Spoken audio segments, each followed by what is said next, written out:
No Congresso Nacional, nós somos acusados de sermos conservadores, radicais, preconceituosos, homofóbicos e racistas e tudo mais que você fascista, tudo mais essa bobajada que falam, sem nem saber o que significa, eles estão falando, acusando o crente, porque alguém pergunta: você é a favor do aborto? E o crente diz: não, porque a vida está no útero. E aí ele diz: você é um preconceituoso, você é um conservador, você é isso, você é aquilo. É esse o cenário que estamos enfrentando no Brasil.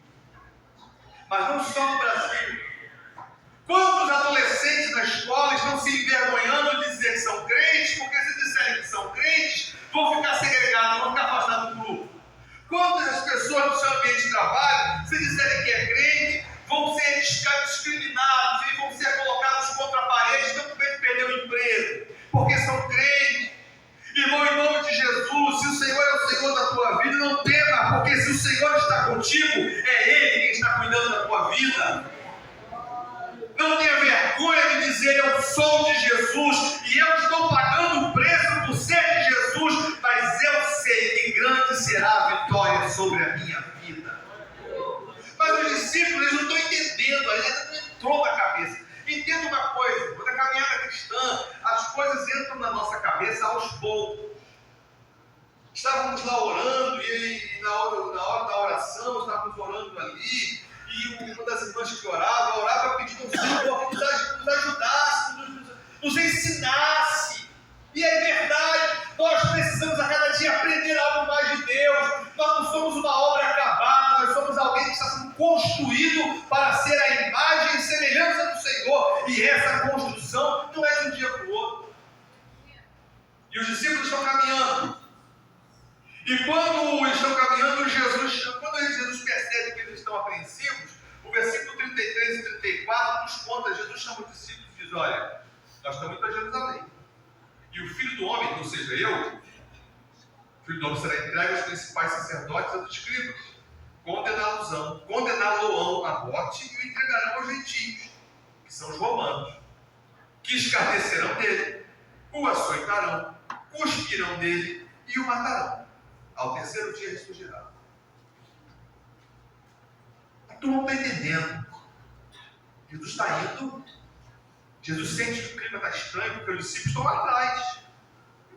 Vão me acompanhar? Eles sabem o que está acontecendo na cabeça deles. Jesus para.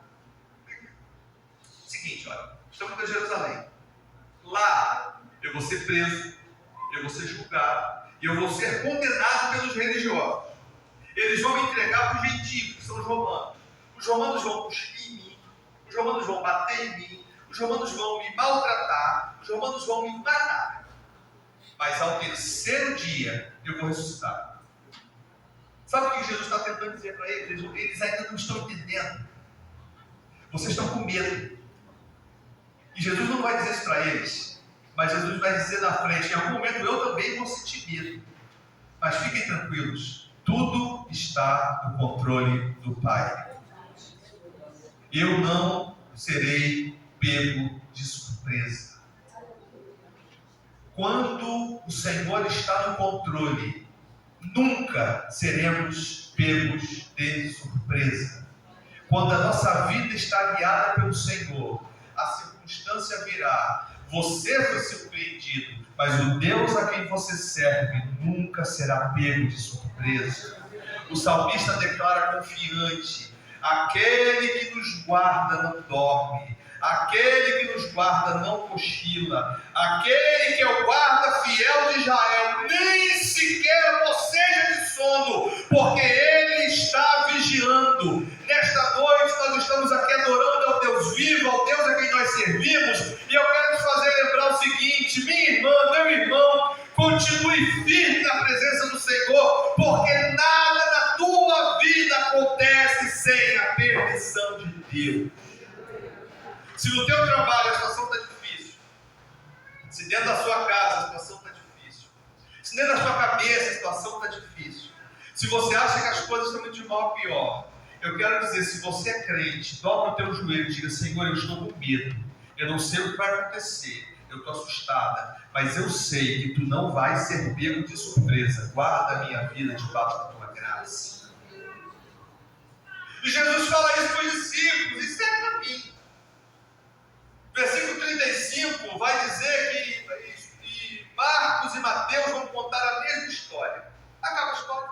E veja bem, não são os 12 que estão caminhando, não. Tem os 12 apóstolos, tem as mulheres que estão juntos, tem outros discípulos, tem muita gente caminhando, tem uma tropa, tem um grupo grande. Jesus está acompanhado. Passada essa história, ele segue andando. Em algum momento da viagem, Marcos não diz isso, mas Mateus vai dizer, você pode depois ver lá em Mateus capítulo 20.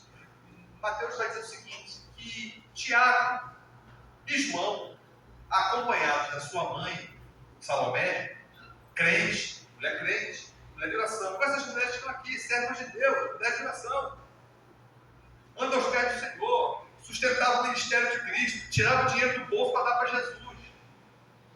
Hoje em dia tem crentes assim, para que eu vou dar dinheiro? As mulheres tiravam o dinheiro do bolso para sustentar, elas sustentavam o ministério de Jesus, mas o dinheiro delas. Jesus não trabalhava. E Jesus tinha um tesoureiro que era ajuda. As mulheres trabalhavam. Por isso que as mulheres são bênçãos. Por isso alguém fala assim, por que as mulheres? Porque as mulheres nunca abandonaram o Senhor. E elas estavam lá presentes, trabalhando, servindo com tudo que tinham ao Senhor. Mas as mulheres também não trabalham, Senhor. Aí a mãe chega com os seus 2 filhos e diz a seguinte expressão. Marcos vai dizer, no texto que estamos lendo, versículo 35, Marcos suprime o nome aqui, a mãe dos apóstolos está com eles, mas Mateus diz que ela estava junto. E olha o pedido, então se aproximaram dele Tiago e João. Tiago e João, Jesus está andando, Tiago e João chegam pertinho dele, chamam no canto, cantando. É aquela situação que você acorda de madrugada, dobra o joelho e vai no canto chamar o Senhor. Senhor, eu quero conversar contigo. Eu quero compartilhar algo contigo. Eu quero te pedir uma coisa. Posso te pedir? E a mãe está junto.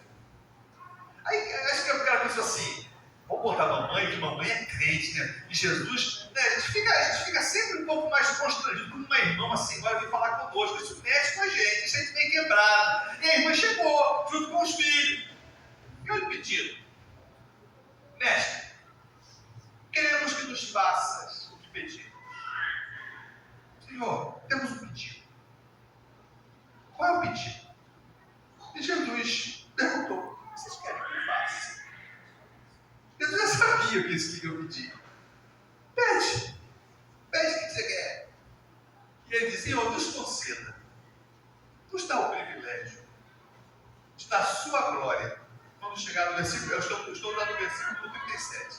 Concede-nos, quando entrares na tua glória, um de nós se sente à tua direita e o outro se sente à tua esquerda. Mas para a gente, sabe o que eles estão pedindo?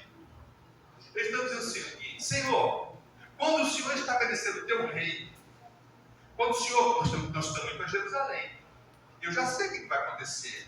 Quando a gente entrar em Jerusalém, o Senhor vai montar num cavalo, o Senhor vai entrar com força, vai destruir os soldados romanos, vai destruir os inimigos, vai entrar no templo, vai estabelecer o teu trono e nós vamos estar juntinhos, Senhor. Que maravilha! Então, Senhor, faz o seguinte, adiantando, nós estamos na frente dos outros apóstolos aí, deixa eu sentar, um de nós sentar à direita e o outro sentar à esquerda.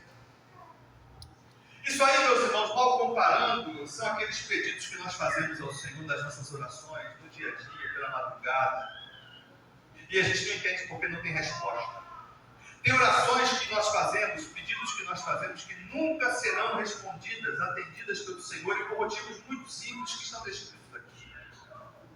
Jesus olha para eles e diz, gente, vocês não sabem o que vocês estão pedindo.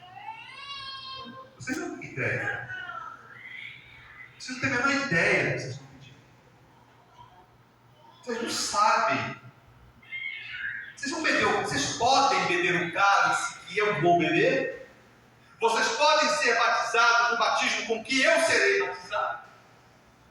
E aí, para fechar a participação infantil dos 2 apóstolos, eles respondem, podemos. Eles não sabem nem o que estão respondendo. Eles não sabem nem de que cálice é esse, nem de que batismo é esse. Eles falam, podemos. E aí Jesus responde, ok? Realmente vocês vão beber o cálice, realmente vocês vão ser batizados, mas sentar-se à direita ou à esquerda, isso já está determinado pelo Pai. Não cabe mais mudança, já está definido. Sabe o que eu vejo aqui, meus irmãos? Uma série de questões que eu queria compartilhar então com vocês. Por que nossos pedidos não são aceitos por Deus? Em primeiro lugar, nossos pedidos não são aceitos por Deus, porque nós não entendemos o chamado de Deus na nossa vida. Muitos de nós estamos entendendo que o chamado de Deus na nossa vida é para uma vida confortável, é para uma vida de sucesso, é para uma vida de realizações. Você escuta inúmeras pessoas hoje nos altares, muitas pessoas nas igrejas que estão simplesmente atrás de bênção. As igrejas brasileiras estão cheias de pessoas em que muitos lugares apenas e tão somente estão atrás de bênção. Não se prega a verdade do Evangelho. Você que entrou aqui hoje, deixa eu te falar uma coisa. O Evangelho é o poder de Deus para a salvação do homem. O Evangelho é o privilégio que Deus dá para que o homem tenha o seu nome escrito no livro da vida. O Evangelho é a única porta que abre para nós a esperança da salvação e do perdão dos nossos pecados. O Evangelho restabelece a nossa comunhão com Deus. E todas as outras coisas serão consequência da vontade de Deus na nossa vida. Uns enriquecerão, outros permanecerão pobres, uns viverão 90 anos, outros morrerão na juventude, mas todo aquele que está em Cristo Jesus sabe que o principal é que o seu nome está escrito no livro da vida. Não caia na tolice daqueles que ficam vendendo milagre. Não se deixe comprar daqueles que ficam pregando prosperidade, daqueles que se apresentam ricos, dizendo a você: ó, esse é o caminho da riqueza. Eu quero dizer a você o seguinte: Deus vai levantar gente próspera assim.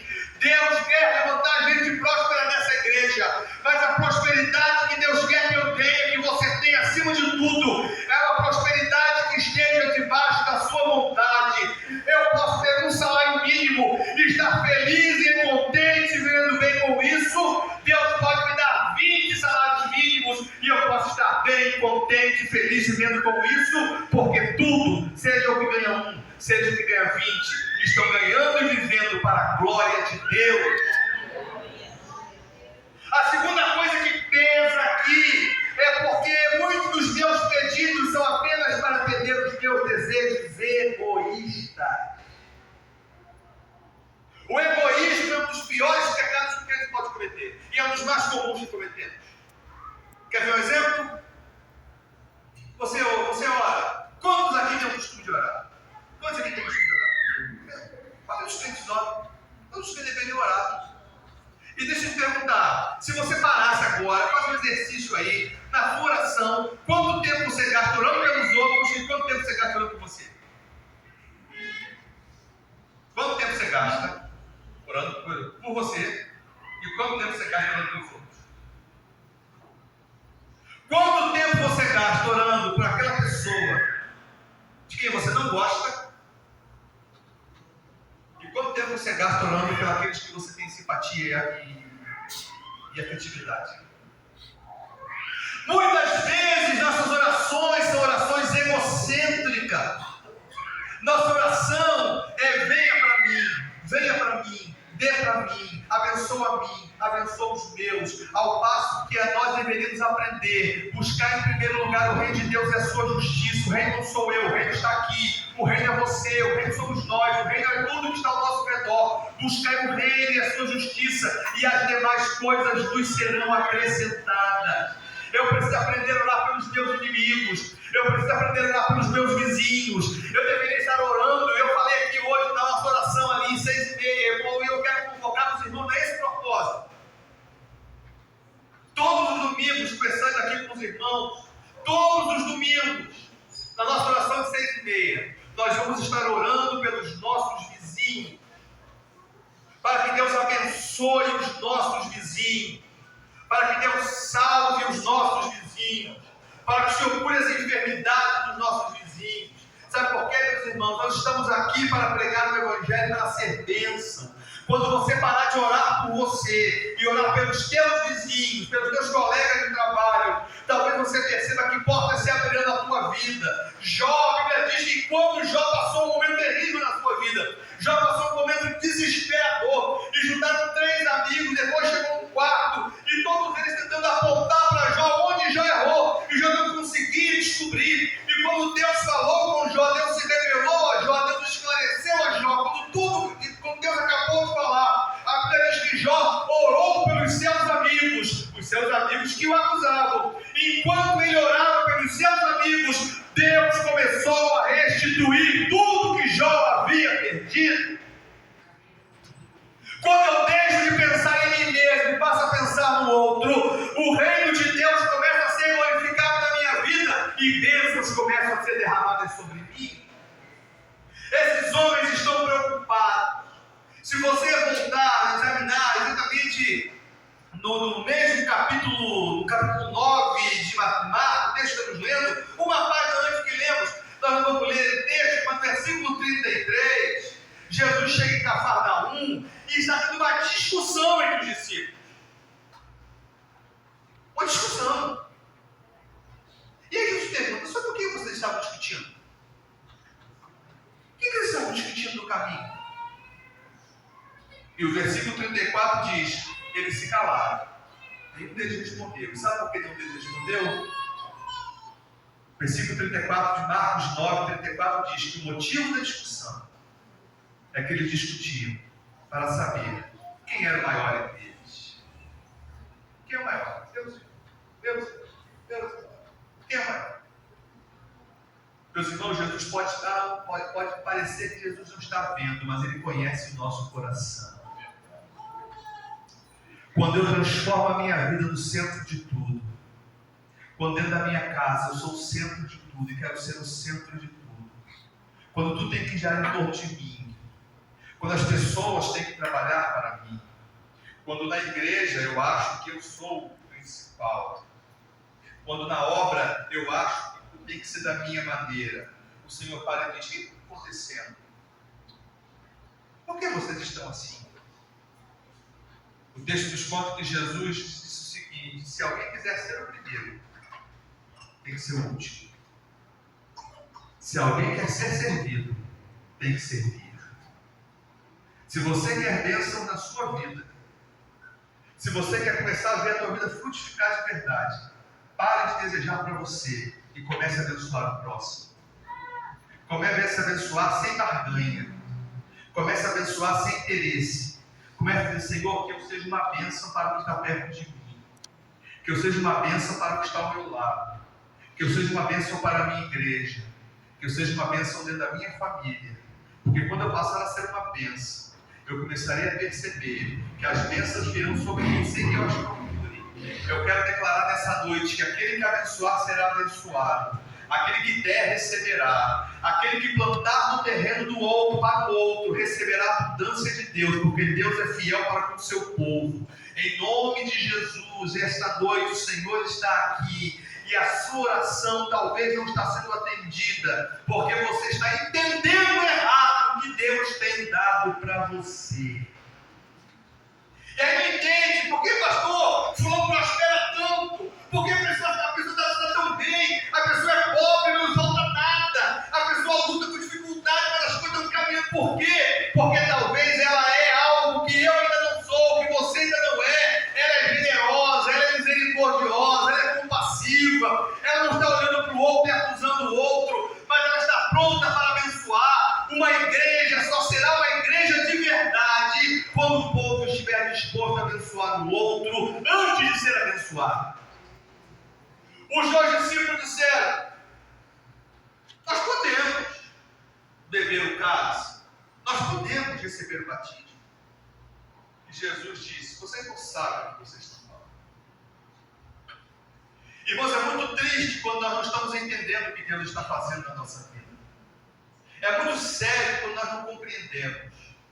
É muito sério quando a gente acha que o agir de Deus na nossa vida é basicamente termos os nossos sonhos realizados. Eu sinto lhe dizer, mas muitos dos teus sonhos nunca serão realizados. Muitos dos teus projetos nunca se tornarão realidade. Porque não é a vontade de Deus que seja. Mas eu tenho algo bom para te dizer. Que o Senhor plante no teu coração sonhos novos, sonhos bons, porque os sonhos que você tem hoje precisam estar alinhados com os projetos de Deus para a tua vida. Deus tem um projeto, Deus tem um plano. Mas pastor, mas se o plano de Deus for sofrimento para mim, se o plano de Deus for luta para mim, porque todo mundo imagina o plano de Deus algo assim, vivendo 20, 30, 40, 50, 60, 90 anos de prosperidade. Sábado retrasado, estávamos lá na AGO, na reunião da Assembleia Geral, onde nossos pastores foram diplomados, e lá tivemos um momento muito emocionante, quando a turma, onde o nosso querido, agora pastor Celso, estava presente, se formando, teve como homenagear um pastor da Baixada Fluminense, o pastor Luiz Cláudio Martins. Esse pastor Luiz Cláudio Martins é um homem jovem ainda. Ano passado ele subitamente faleceu, com 53 anos de idade.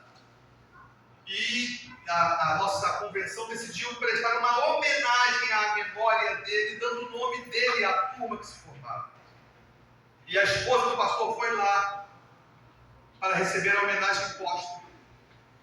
Uma mulher jovem, se tivesse 50 anos, né? Acho que é muito, ao lado do seu casal de filhos, uma filha agora de 25 anos e um filho de 22, me parece. E no meio da homenagem ela pediu a oportunidade, me permita falar uma coisa. E ela pegou o microfone e ela disse o seguinte: pastores que estão se formando, honrem a memória do meu marido. Eu nunca conheci um homem tão humilde quanto esse homem. Esse homem foi um grande pai, foi um grande esposo, um servo fiel, nunca fez questão de nada. E a mulher teceu elogios à memória do seu marido. E ela disse o seguinte, uma frase que eu gostei muito de ouvir: nós pregamos o Evangelho que diz que o Senhor é o Senhor que fecha a sepultura. E quando os profetas estão por aí profetizando que estão fechando a sepultura, eu lembro muito bem que há 34 anos atrás, vai fazer 34 anos agora, uma mulher chegou no quintal da minha casa, bateu palmas e entrou, chamou a minha mãe e meu irmão estava lá, e eu fiquei olhando pela janela, aquela mulher orando e profetizando, dizendo que naquele dia o Senhor estava fechando a sepultura do meu irmão. Se você quiser encontrar o meu irmão, você pode ir lá no cemitério Parque da Colina, porque ele está lá enterrado há 33 anos, porque Deus não fechou aquela sepultura. Como aquela profetisa disse naquele dia, e aquela mulher não foi usada por Deus naquele dia, porque quem é usado por Deus se cumpre. Muito cuidado com quem já Deus falou comigo, muito cuidado com isso, meu. Essa irmã disse o seguinte nessa convenção: nosso Deus é um Deus que fecha a sepultura, mas nós servimos a um Deus que também abre sepultura. Nós servimos a um Deus que abre portas, mas nós servimos a um Deus também que fecha portas. E eu chutei aquilo que entrou no meu coração, eu não esqueci essa frase. E eu trago para você que está aqui nesta noite: a que Deus você está servindo? Ao Deus que fecha a sepultura ou ao Deus que abre sepultura? E alguém vai dizer: pastor, Deus não abre sepultura, como não? Ele é o Deus que dá, Ele é o Deus que tira, mas dando ou tirando, Ele é o Deus da nossa vida. É o Senhor que cuida de nós. Ele quer curar a tua enfermidade, Ele quer dar a você alegria, mas mesmo que Ele faça você passar pelo vale da sombra da morte, o que Ele diz para você é o seguinte: eu estarei contigo. O que você procura é um Deus que abre porta. Jovens procurando emprego, irmãos que estão há anos desempregados, e diz: Senhor, abre porta. Se você é um crente fiel, meu irmão, se você está entregando tudo ao Senhor, a tua vida de verdade ao Senhor, as portas que não se abriram porque não eram portas para você. Mas uma coisa eu te digo: Ele pode não abrir portas, mas Ele nunca vai deixar você faltar nada. Ele vai cuidar da tua vida e você verá a mão de Deus sobre ti a cada tempo. Nós servimos ao Deus que fecha a sepultura, mas nós servimos ao Deus que abre a sepultura.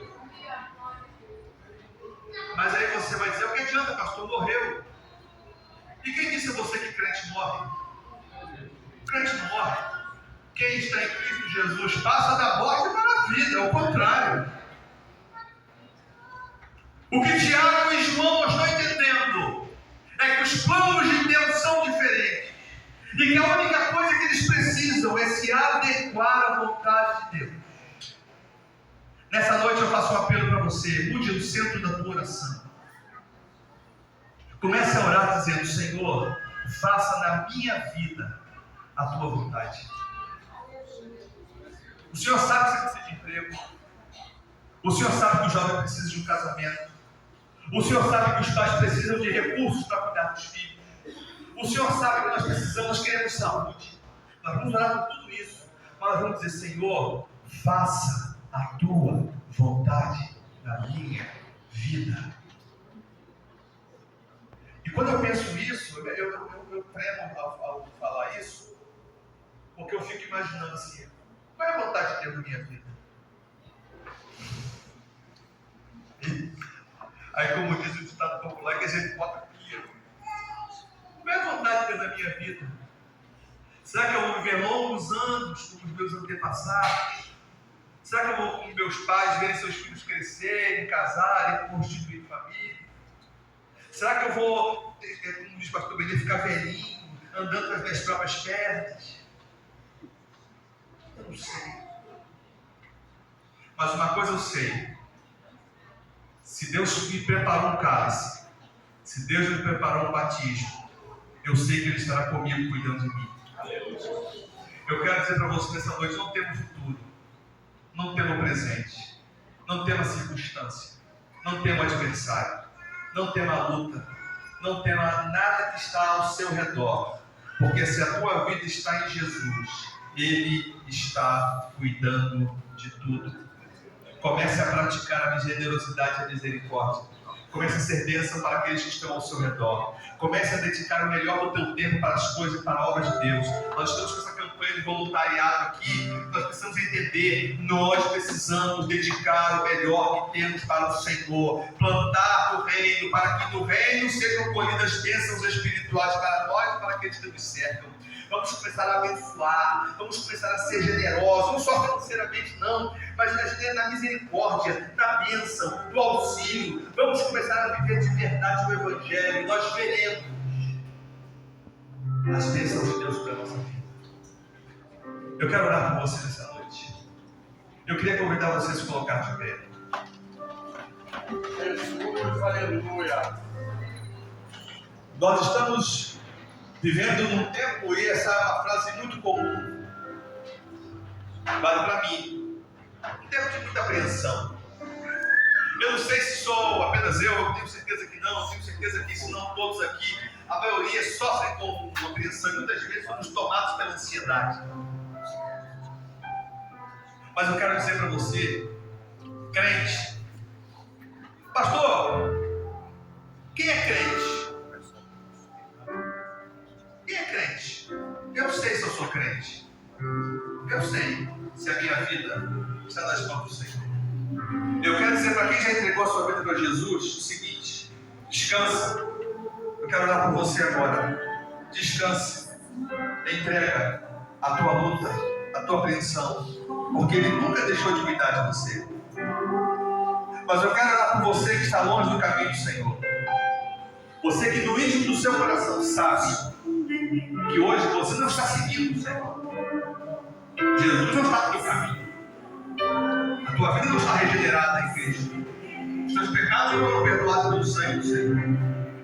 Eu quero, se você quer entregar a tua vida para Jesus, se você quer voltar para Jesus, se você quer fazer um pacto de fidelidade a Jesus, vem aqui agora, eu vou orar por você. Volte para Jesus enquanto é tempo. Porque estar na igreja não resolve nada. Frequentar o culto não é absolutamente nada. Eu preciso estar pronto a padecer com o Senhor, a experimentar aquilo que o Senhor tem preparado para mim. Deixe de ser um frequentador de igreja